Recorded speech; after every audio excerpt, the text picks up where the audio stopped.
اچھا یہ بتائیں کہ یہ جو ایک عام شخص ہے، بالکل لے مین، ریڈی والا ہو گیا، دکاندار ہو گیا، سادہ سا، وہ قرآن پاک کو اگر پڑھے گا جو آپ بات فرما رہے ہیں، اور چلو حدیث بھی اس میں لے ہو، تو کیا وہ پڑھ کر گمراہ ہوگا، اپنے مطلب نکالے گا، کسی نہ کسی عجیب فرقے کی طرف مائل ہوگا، یا وہ صحیح حق تک پہنچے گا آپ کے خیال میں؟ دیکھیں جی، بالکل سادہ قرآن پڑھے، کسی عالم سے رابطہ ہی نہ کرے، گھر بیٹھے جی، کوئی گمراہ نہیں ہوگا. یہ اللہ کی ذمہ داری ہے کہ اللہ طرف سے ہدایت دے گا. قطعا نہیں ہو سکتا وہ گمراہ ہو جائے. اچھا پھر آپ کو کچھ مسئلے بتاتا ہوں. ہاں جی بتائیں. آپ فقہ دیتے ہیں، سب سے پہلے تو عقیدے کا کوئی مسئلہ بتائیں، فروعی مسئلوں کو چھوڑیں، عقیدے کا کوئی مسئلہ بتائیں. نہیں عقیدہ ہی، اب یہ دیکھیں نا، جو صحابہ کرام کی جو کہانیت ہے، ان کا عدل و انصاف ہے، یہ ہمارا عقیدہ ہی ہے نا. اب اس میں اب یہ دیکھیں کہ اگر وہ جب قرآن پاک کی آیت پڑھے گا کہ بیٹی کا حق ہے یا نہیں ہے، قرآن کلیئر ہے نا جی کہ بیٹی چاہے کوئی بھی اس کو حق ہے وراثت میں.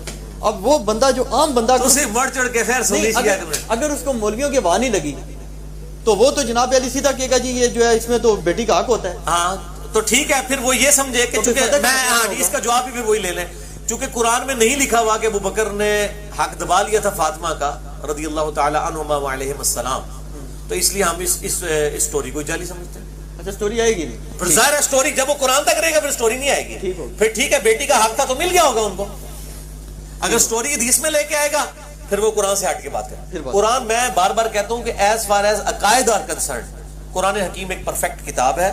آپ اپنے عقائد قرآن سے لیں، بتائیں کون سا عقیدہ ہے قرآن کے اندر ایسا کہ جس کو کوئی ڈائریکٹ پڑھ کے گمراہ ہو سکتا ہے. میں کہتا ہوں کہ وہ بندہ اسلام سے خارج ہے جو یہ دعویٰ کرتا ہے کہ قرآن پڑھ کے لوگ گمراہ ہو جائیں گے.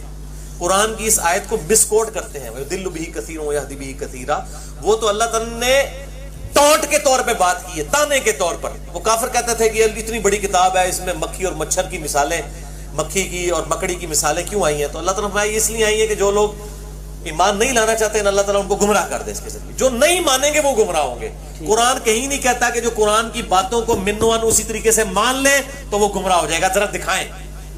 قرآن کہتا ہے جو قرآن کو نہیں مانے گا وہ گمراہ ہوگا. یہ آیت تو اس کنٹیکسٹ میں آئی ہوئی ہے، وہ ان کے بارے میں ہے جو قرآن کو پڑھنا نہیں دیتے.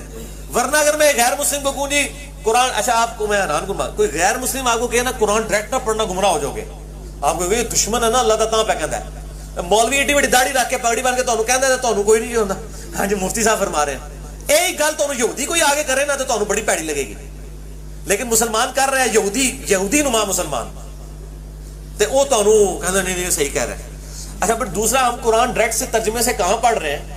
احمد بریلوی صاحب کا اگر کوئی ترجمہ پڑھ رہا ہے تو ڈائریکٹ تو نہیں قرآن پڑھ رہا، وہ تو احمد بریلوی صاحب کے فارم سے قرآن پڑھ رہا ہے. ترجمہ تو نہیں کہنا، تفسیر نہ پڑھے. تو احمد بریلوی صاحب تو عالم دین ہے نا، وہ تو گمراہ نہیں نہ ہوئے ہوئے، ٹھیک ہے نا. بریلوی تو کہیں گے نہیں ہوئے ہوئے، ٹھیک ہے تو ان کا پڑھ لیں. اشرف تھانوی صاحب تو عالم ہے، وہ تو نہیں گمراہ ہوئے ہوئے نا، ان کا پڑھ لیں. دیوبندی کہیں گے بالکل ٹھیک ہے. شیعہ کہیں گے سید فرمان علی شاہ صاحب ٹھیک ہے، ٹھیک ہے جی. اہل حدیث کہیں گے جی وہ جونا گھڑی صاحب صحیح ہیں، تو ٹھیک ہے آپ انہیں ان کا پڑھ لیں. ہم کب کہہ رہے ہیں کہ آپ ہمارا ترجمہ پڑھیں؟ آپ جن علماء کو ہدایت میں مانتے ہیں ان کا اردو، آپ اردو ترجمے کو بھی سمجھنے کے لیے کسی عالم کی ضرورت ہے. تو پھر آپ کہتے ہیں نا تفسیر سے بندہ بے نیاز ہو جائے، تو پھر سوال یہ ہے کہ جو سمندری اشیاء جو آپ کھاتے ہیں، مچھلی آپ بھی کھاتے ہیں ذبح کیے بغیر، وہ کیسے؟ اسی طرح ابھی تو فیس بک پہ تو بحث چل گئی ہے. وہ جناب ایک بندے نے یہاں تک سنا ہے کہ پنجاب یونیورسٹی کے پروفیسر صاحب انہوں نے کہا جی کتا کدھر لکھا ہے جی حرام ہے، گدھا کدھر لکھا ہے حرام ہے. جی جی تو ایسے پہلے میں مچھلی کا جواب دیتا ہوں، تھوڑی مچھلی سے لال کرا نا. جی قرآن پاک میں سورۃ المائدہ میں آیا ہے کہ اللہ تعالیٰ نے سمندر کا جو مردار ہے وہ حلال کر دیا. اچھا قرآن میں؟ جی قرآن میں لکھا ہوا ہے. ذبیحہ تو ہے ہی نہیں ہے نا سمندر کے مردار کے لیے، سمندر کا مردار بھی حلال ہے. اچھا جی جی جی ذبح کا تو چکر ہی نہیں ہے. ویسے سورہ المائدہ کے پہلے رکوع میں آیا کہ مردار حرام ہے، لیکن سمندر کے مردار کو قرآن نے کہہ دیا حلال ہے، تو اس کو ذبح کرنے کی ضرورت ہی نہیں ہے. پھر یہ کتا ہو گیا، گدھا ہو گیا، یہ وہ ساری چیزیں جن پہ اجماع امت ہے. خدا کے لیے اس بات کو سمجھیں، اگر کوئی چیز اجماع سے ثابت ہو جائے اس سے قرآن کی بھی دلیل کی ضرورت نہیں ہے. قرآن کی اپنی اتھینٹسٹی اجماع امت ہے.